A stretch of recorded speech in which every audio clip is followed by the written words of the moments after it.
بسم اللہ الرحمن الرحیم۔ السلام علیکم ورحمۃ اللہ وبرکاتہ۔ پاکستان میں سیلاب عذاب ہے، امتحان ہے یا پھر ہماری غفلت ہے؟ اللہ خالق کی کائنات نے قرآن پاک میں سیلاب کے عذاب کا ذکر کیا ہے، ایک قوم کو جس کو اللہ خالق کی کائنات نے سیلاب کا عذاب دیا تھا۔ اس قوم کا نام قوم سبا ہے۔ سبا ایک آدمی کا نام ہے جس کے 8 بیٹے تھے اور یہ یمن کے علاقے کے اندر رہتے تھے۔ یمن کا ایک خوبصورت ترین علاقہ اس دور کے اندر اتنا خوبصورت تھا کہ لوگ اس کی مثالیں دیا کرتے تھے، جس کو قرآن پاک نے اتنے خوبصورت منظر نگاری سے بیان کیا ہے کہ قرآن کہتا ہے کہ اس کے شمال اور جنوب کے اندر اللہ خالق کی کائنات نے جنتیں رکھی تھی۔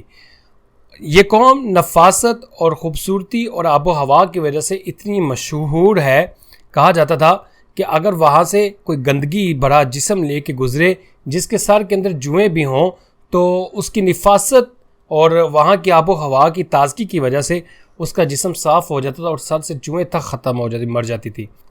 اس قوم نے ڈیم بنایا ہوا تھا، 1 ڈیم 2 اور 3۔ پہلا ڈیم جب مکمل طور پہ بھر جاتا تو دوسرے کے اندر پانی چلا جاتا، جب دوسرا بھی بھر جاتا پھر تیسرے کے اندر پانی چلا جاتا، اور یہ ملکہ بلقیس کے دور کے اندر یہ ڈیم بنائے گئے تھے۔ اس قوم پہ عذاب کی وجہ کیا بنی؟ یہ اتنی خوبصورت علاقے کی جو قوم تھی یہ مغرور ہو چکی تھی اور تکبرانہ انداز کے ساتھ اللہ کے پیاروں کے ساتھ بات کرتی تھی۔ اللہ خالق کی کائنات نے 13 نبیوں کو ان کے پاس بھیجا تھا جو اللہ کی وحدانیت بیان کرنے آئے تھے، اور انہوں نے 13 کے 13 نبیوں کا انکار کیا تھا۔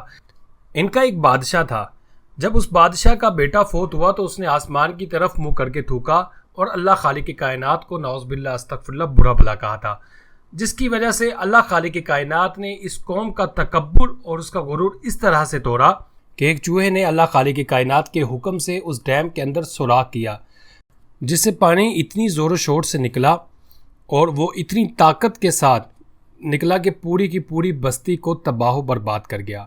اب جو قوم خوبصورت ترین تھی، جو وادیاں بڑی پیاری تھی، رنگین تھیں، جن کی لوگ مثالیں دیتے تھے، ان کے عبرتناک عذاب کی لوگ آج مثالیں دیتے ہیں۔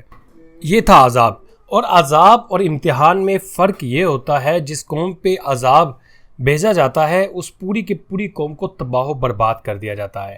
اب امتحان اللہ کے نیک بندوں پہ بھی آتا ہے جو 4 دن مشکلات کے بعد آسانیاں لے آتا ہوتا ہے۔ تیسری چیز، پاکستان میں جو سیلاب آیا کیا وہ غفلت تھی، امتحان تھا یا عذاب تھا؟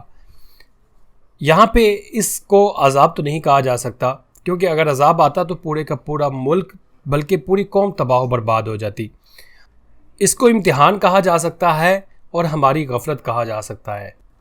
سامعین کرام، کشمیر کی بلند ترین چوٹیوں سے پانی نکلتا ہے جو پورے پاکستان سے گزر کے سمندر میں جا کے ضائع ہو جاتا ہے، اور اس قوم کو 70 سالوں میں اتنی توفیق نہیں ہو سکتی کہ اس پانی کو محفوظ کرنے کے لیے کوئی ڈیم بنا سکے۔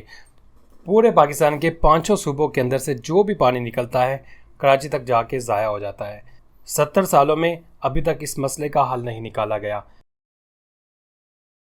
اور یہ اگر امتحان ہے ہماری قوم پہ تو ہر 2 سال بعد کیوں آ جاتا ہے، ہر سال بعد سیلاب کیوں آ جاتا ہے؟